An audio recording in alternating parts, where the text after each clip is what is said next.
Divide, divide, divide. The opposition and the lobby did it during CA. They tried to do it again when Afghans were being evacuated. Tonight it is time to ask them why their secularism comes with a limited comfort zone.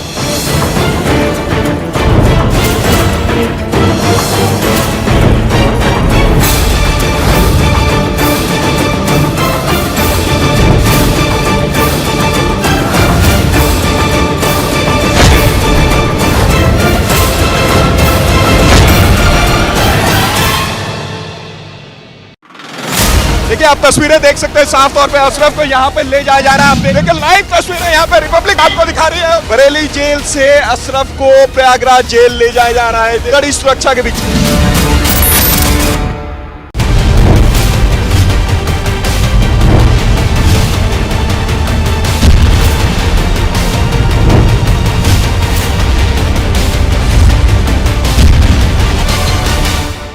Dramatic visuals coming from here at Jantar Mantar as the Congress youth protesters, Karyakartas are being detained by Delhi police officials and para forces over their protest here at Jantar Mantar where they were trying to march. And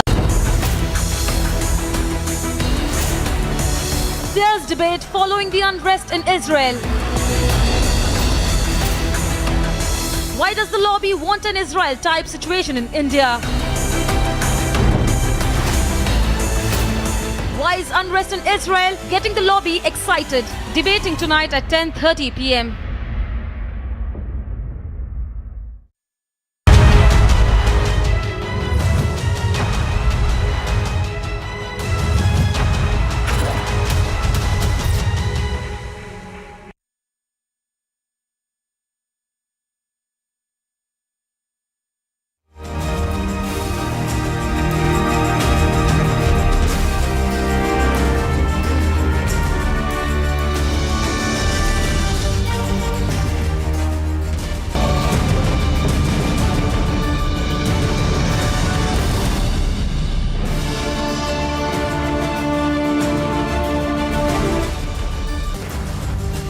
Hello and a very good evening. The show's called This Is Exclusive and I'm Deepthi Sachdeva. And today we are taking a break, ladies and gentlemen, from the domestic affairs to take you directly to a country today that is on the boil. The country is Israel. You've seen the kind of protests that have been reported from Israel for the last many weeks. But what has happened in the last few hours is dramatic. Because that is where you've seen people literally in tons and thousands and lakhs who've turned out on the streets protesting against Benjamin Netanyahu and his many reforms. Why is that happening? What should the world today be doing and thinking? And also we'll have a ground reportage from Israel in just a bit live here. First up, the headlines on Top of 6. Law and judicial independence is a cornerstone of any democracy, and we're watching Mr. Gandhi's case in Indian courts, and we engage with the government of India on our shared commitment to democratic values, including, of course, freedom of expression. 24 days after Rahul Gandhi sought foreign intervention, America now meddles into India's affairs officially.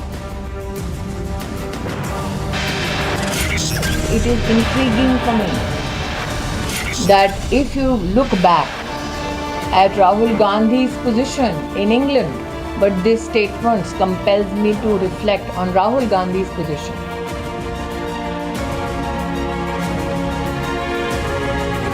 Union Minister Smriti Irani calls the US common in the backdrop of Rahul Gandhi's request, quote-unquote, intriguing.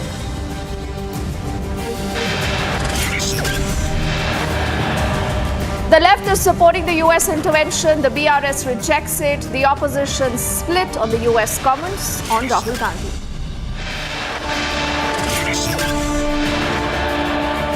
In more news, Mafia Don Ateeq Ahmed convicted in the 2006 Umesh Pal abduction case. He, ladies and gentlemen, is sentenced for life.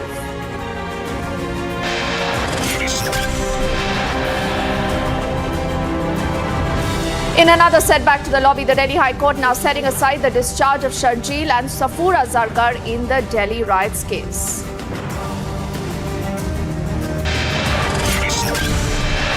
And look at what's happening in Israel. Benjamin Netanyahu there forced to put a temporary freeze in judicial reforms after massive protests. across the country.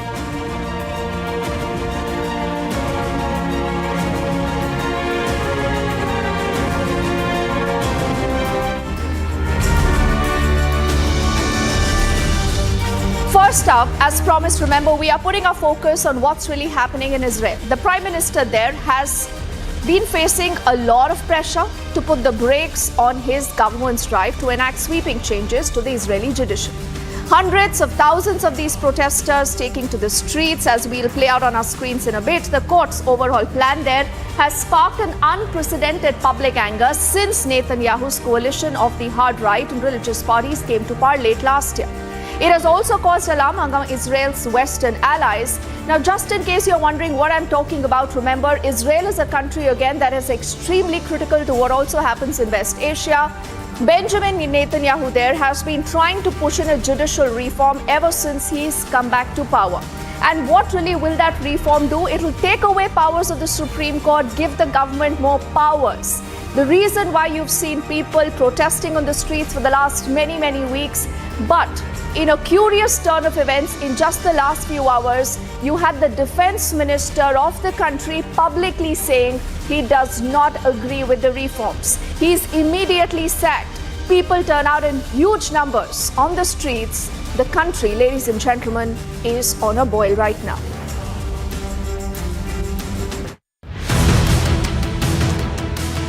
After 3-month-long strife in Israel over proposed judicial overhaul,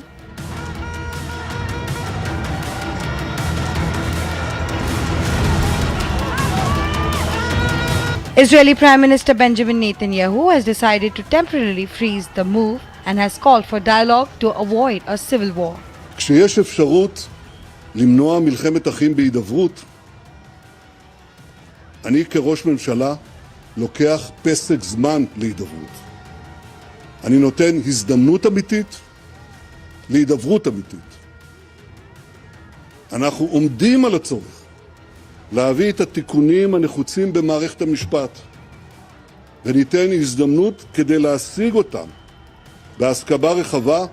זו מטרה ראויה מאין כמוה. The opposition in Israel has welcomed the move and has also sounded caution. אם החקיקה אכן תיעצר עצירה אמיתית ומוחלטת, אנחנו נכונים ללכת להידברות אצל נשיא המדינה. מדינת ישראל פצועה וכואבת, אנחנו לא צריכים לשים פלסטר על הפצעים, אלא לטפל בהם באמת.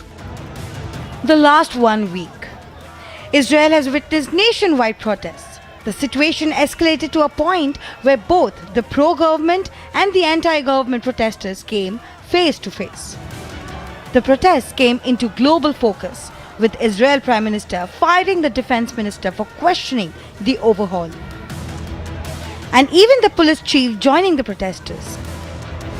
Netanyahu's decision to suspend the overhaul for now and call for dialogue has been welcomed by the world powers. As you just mentioned, Amr, right before I came out, we heard from the Prime Minister of Israel. I do have a couple of things to say about his remarks.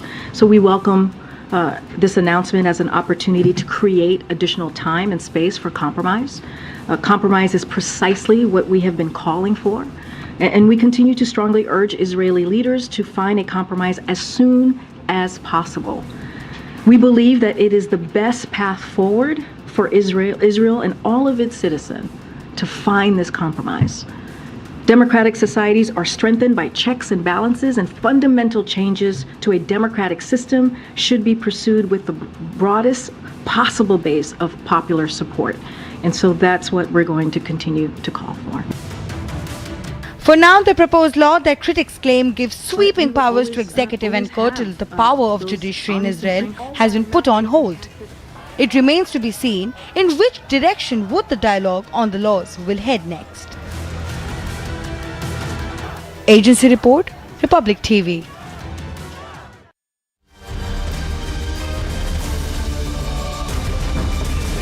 So that, remember, was a quick primer of what really is happening in Israel right now. Just one look at these images, ladies and gentlemen, will help you understand why and how have these protests turned so dramatic in just the last few hours. Remember, for the last 3 weeks or so, we have seen a lot of these protests on the streets in different cities of Israel, particularly Tel Aviv, particularly Jerusalem. But what happened is, because of the sacking of the defense minister that has happened again in the last few hours, you have seen dramatic escalation of these protests. People, holding these flags, crying slogans of democracy. These are all local people. Obviously, they are being supported right now by the opposition there, the opposition that is saying that this is a Netanyahu government wanting to have total control of the judiciary. The reason why I think this is the best image that is going to be, helping you describe. I'm just requesting my producer to put out that image once more, because that, ladies and gentlemen, is one of the most prominent bridges in Tel Aviv, where you will see a bird's eye view of what I'm talking about. Tons and tons of people. There's an estimate that says 20 lakh plus people all here gathered on the roads without any volition, coming out in huge numbers, holding slogans, holding placards, holding also a lot of these flags. And they say, we want Netanyahu to go. Now, clearly that hasn't happened, but Netanyahu, many say, has received a setback. He's received a setback. Now what he's done is that he's announced that he's going to go slow on his reforms. And like I've spoken about these judicial reforms, and before I put out the reaction of the defense minister, something that has sparked this massive protest, this in fact is just about yesterday, March the 27th, people gathering in huge numbers there. The state administration clearly outnumbered by the number of people that you see there on the streets. And there are a lot of people who also believe that if you allow Netanyahu to get away with the kind of reform that he wants, that is an abject surrender of the Supreme Court, where the government will be able to have its nominees. And there are many who allege that this possibly is Netanyahu's government's own way of having a total control of the judiciary. The reason why you have seen these protests that have escalated over this weekend. Now, the defense minister, unequivocally, he said that this is a reform that has to go.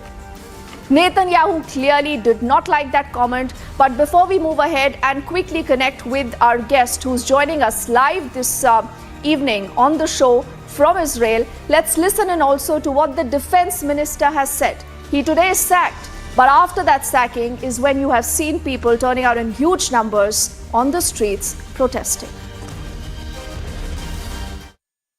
האירועים המתרחשים בחברה הישראלית אינם פוסחים על צבא ההגנה לישראל. מכל עבר עולות תחושות של כעס, כאב ואכזבה בעוצמה בה לא נתקלתי מעולם. אני רואה כיצד מקור עוצמתנו הולך ונשחק. כשר הביטחון של מדינת ישראל, אני אומר בצורה הברורה ביותר. השסע הולך ונפער בחברה, חודר אל תוך צה"ל ואל גופי הביטחון. זו סכנה ברורה, מיידית ומוחשית לביטחון המדינה. לדבר הזה לא אתן את ידי. So that is the defense minister, and just that one particular line where he says that this is not something I support has clearly led to this huge showdown. He today has been sacked. Now, what is happening today on Ground Zero, even as you see a lot of these dramatic images that we've been able to access, I want to say good evening to Hanaya Naftali, who's an Israeli journalist and an activist also with us. Hanaya, thank you so much for speaking to us on Republic. You are live here right now, and we want to know today what is happening in Israel. Now, where about you, Hanaya, at this point in time? Which are the cities today that are still reporting huge protests? What is the kind of turnout? Well, I have to say that the protests, especially the ones that were happening yesterday and the ones that are on the screen right now, were from both sides, because there were hundreds of thousands of people protesting in support of this judicial reform and also people that were protesting against it. But overall, I think that the Israeli public wants a judicial reform, because we have heard opposition leaders such as Yair Lapid also speaking in favor of a judicial reform when he was in power. But now that Prime Minister Netanyahu is in power, he has been talking against it, in my opinion, only in order to overthrow him. Now, you know, Hanaya, a lot of people are saying that there has been a very calculated pullback from Benjamin Netanyahu, who has said he's going to give time, you know, for everyone to absorb the kind of changes that he really wants to do. But he clearly hasn't said no. Now, what happens in the next few days leading up to the next few weeks?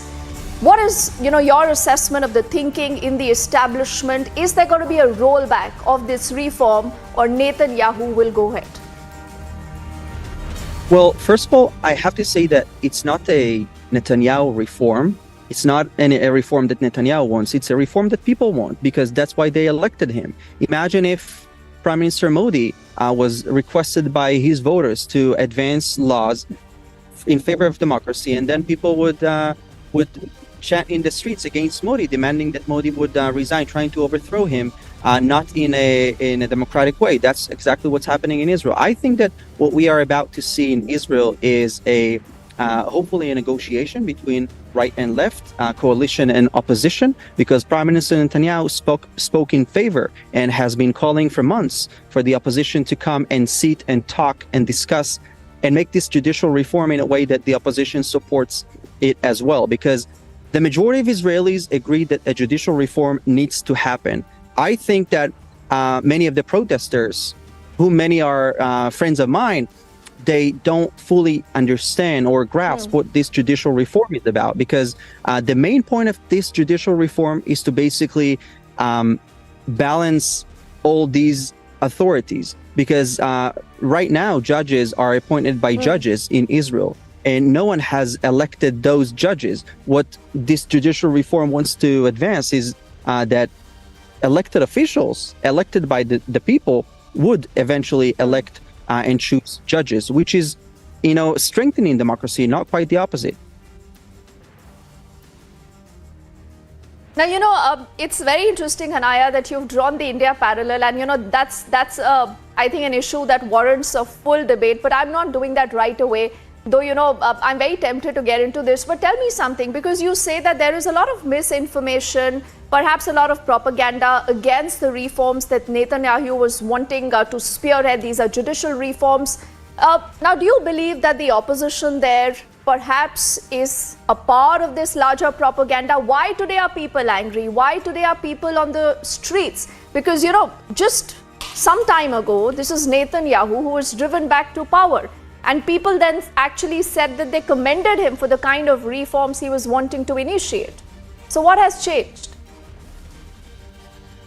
I think that most of the protesters, they either don't fully understand what this judicial reform is about, or the other option is they simply protest against Netanyahu, and they use this protest to just protest against Netanyahu.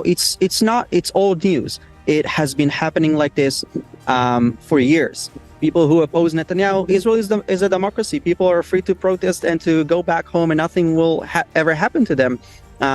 But I think that really the interesting thing here is that even the opposition had statements in the past where they supported the judicial reform, because we all agree that judges shouldn't have the amount of power that they have today. There should be some sort of balance. And we had election in Israel a few months ago, and the Israeli public, they elected Prime Minister Netanyahu. They wanted Netanyahu to lead the country. So I think that if we parallel this to India, I think that this would anger the Indian public if all of a sudden Prime Minister Modi's opposition would choose to overthrow Modi, not in a democratic way, which is election. Because if you have a political problem, you solve it in a democratic way, and not overthrowing people in ways that go against democracy. I think, you know, Hanaya, those are very, very important insights and nuances that you've added to this, you know, debate that we've seen also on the social media, where you largely see a one-sided opinion of why something like this is happening, why there is so much of propaganda about these judicial reforms. Hanaya, I thank you right now. We only have limited time, but it's been a pleasure speaking to you. We look forward to speaking to you again as far as that top international story, ladies and gentlemen, is concerned. But there is another story that has an international connection that we are putting our focus now on.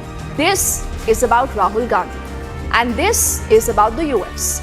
Now, you might be wondering, what is the connection between the two?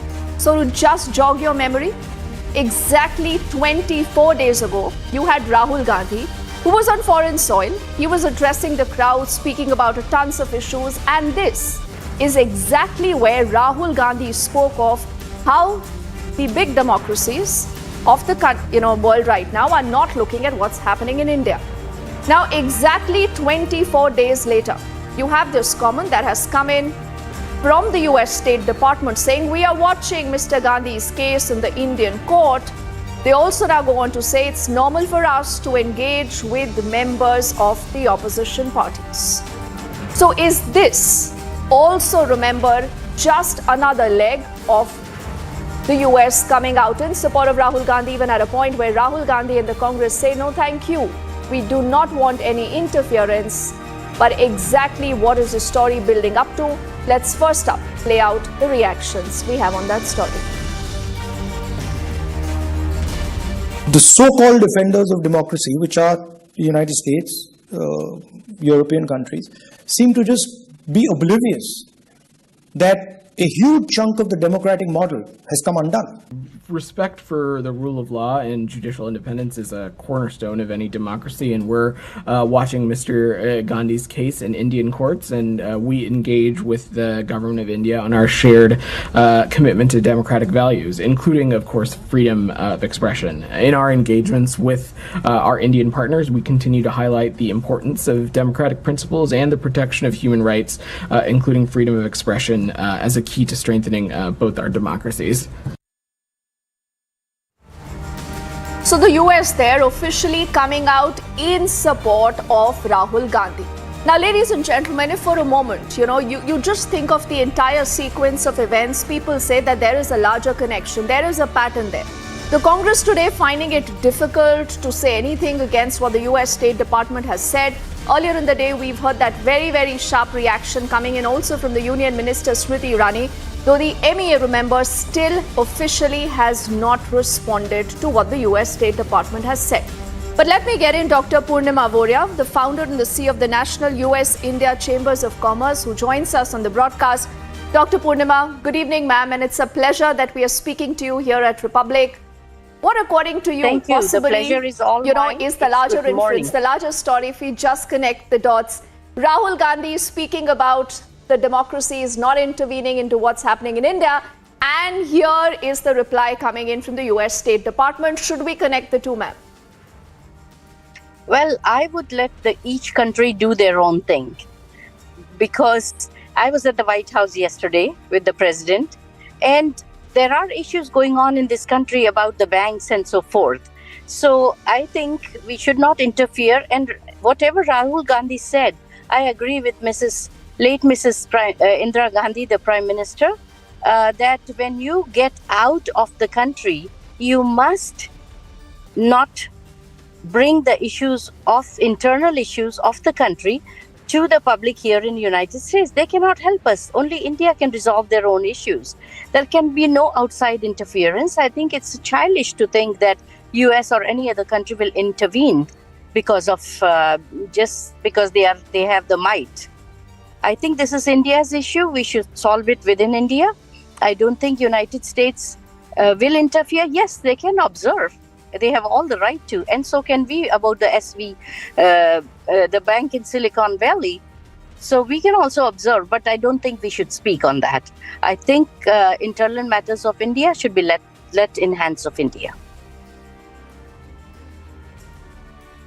Interesting, ma'am, that you say that we can observe, but we clearly can't comment. Now, why did we have the US State Department, even though it was a junior official, why at all to comment on this? What the US can actually say and do, like it's done on a lot of other instances where it's been questioned for its hypocrisy on free speech and a lot of other things, is to say, quote unquote, no comment. The US State Department could have said that, but why didn't they do that?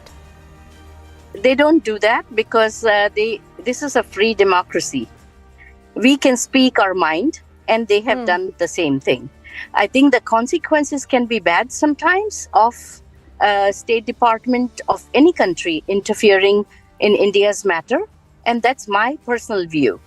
I will not comment on State Department, but I will say that this is exactly what happens when countries interfere into other affairs. Things get more aggravated. and it's not appropriate, in my opinion. All right, you clearly, ma'am, are measuring your words, rightly so, when you respond to that big story that's become a huge political controversy here in India. But Dr. Purnima, as always, thank you, ma'am, for your time, and we appreciate your insight into what's really been happening, and that continues to be our top focus story, ladies and gentlemen. Ornab also debating that tonight at 9.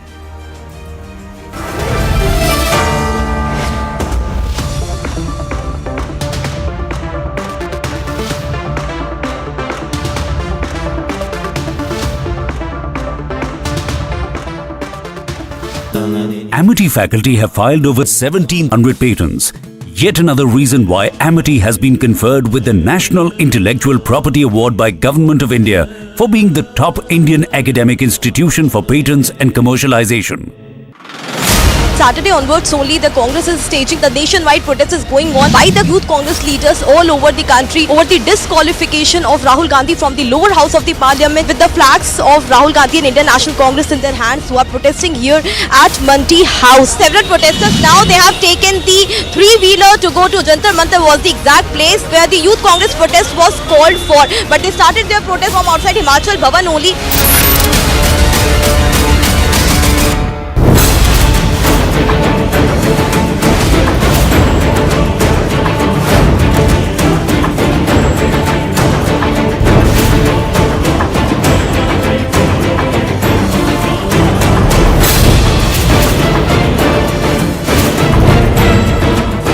Divide, divide, divide. The opposition and the lobby did it during CA. They tried to do it again when Afghans were being evacuated. Tonight it is time to ask them why their secularism comes with a limited comfort zone.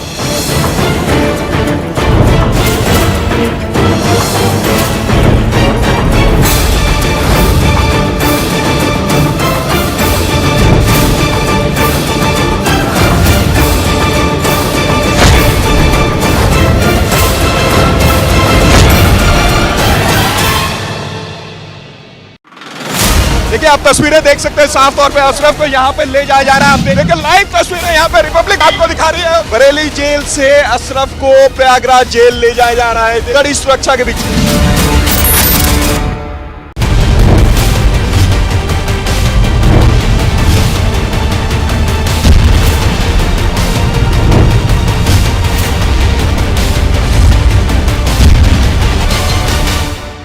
Dramatic visuals coming from here at Jantar Mantar as the Congress youth protesters, Karyakartas are being detained by Delhi police officials and para forces over their protest here at Jantar Mantar, where they were trying to march, and the visuals could clearly be seen as they were protesting against the disqualification of their leader Rahul Gandhi from the Lok Sabha.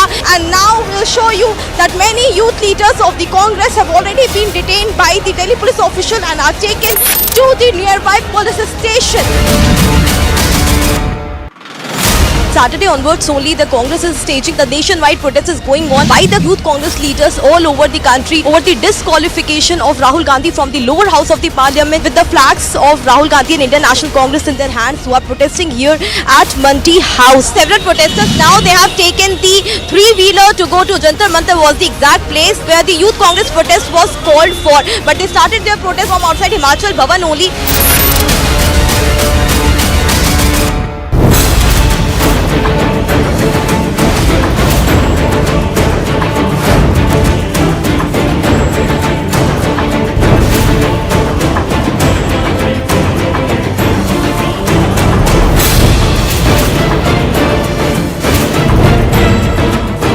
Divide, divide, divide. The opposition and the lobby did it during CA. They tried to do it again when Afghans were being evacuated. Tonight it is time to ask them why their secularism comes with a limited comfort zone.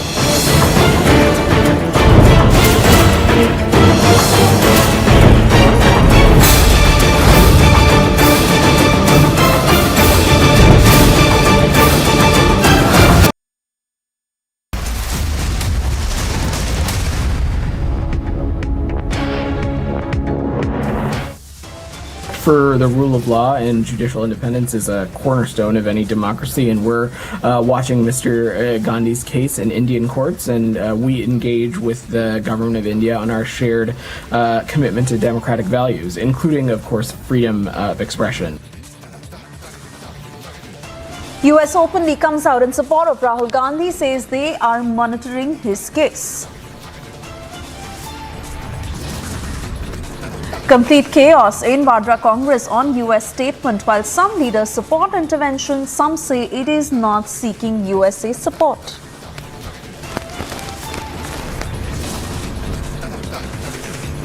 Left supports US intervention while BRS rejects it. Opposition is split on US comments on Rahul Gandhi. Sources say opposition mulls no confidence motion against Speaker on Rahul disqualification. In another setback to the lobby, Delhi High Court sets aside discharge of Sharjeel and Safura Zargar in Delhi riots case. Mafia Don Ateeq Ahmed, convicted in 2006 Umesh Pal abduction case, sentenced for life.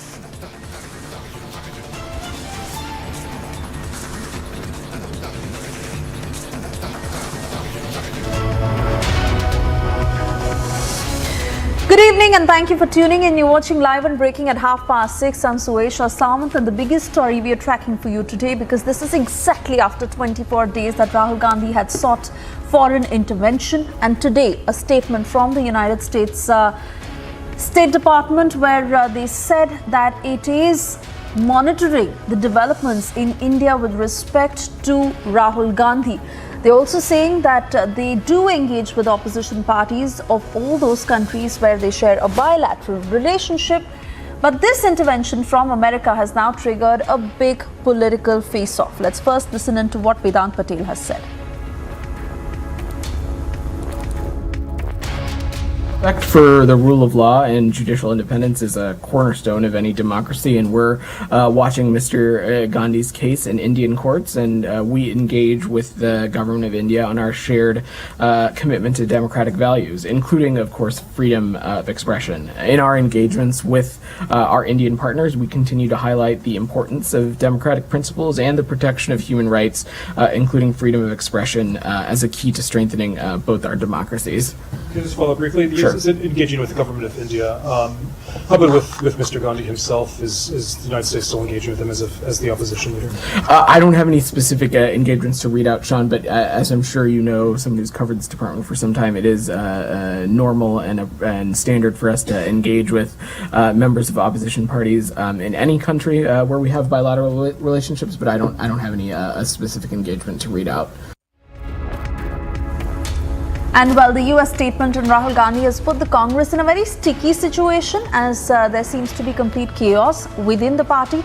Some leaders who are going on to say that no foreign intervention is required and India is capable of handling its own internal affairs, but some leaders who are welcoming this interference by the United States. Listen into both sides. This is a question this is not a question of Rahul Gandhi. This is a question about the democratic norms existing, the democratic survival of that. That's why I've been very clear and categorical that the issue is not Rahul Gandhi as such. The issue is that freedom of speech, democracy, survival of democracy in a country like India, and US also is a highly democratic country.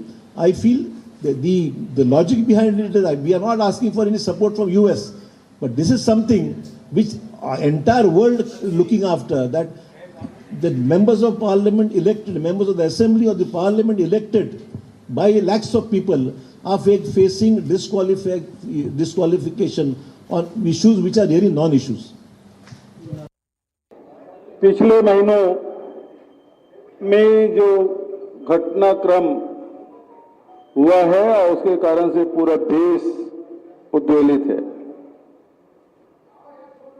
आप सब जानते हैं, जनवरी महीने में एक घटना Hindenburg की हुई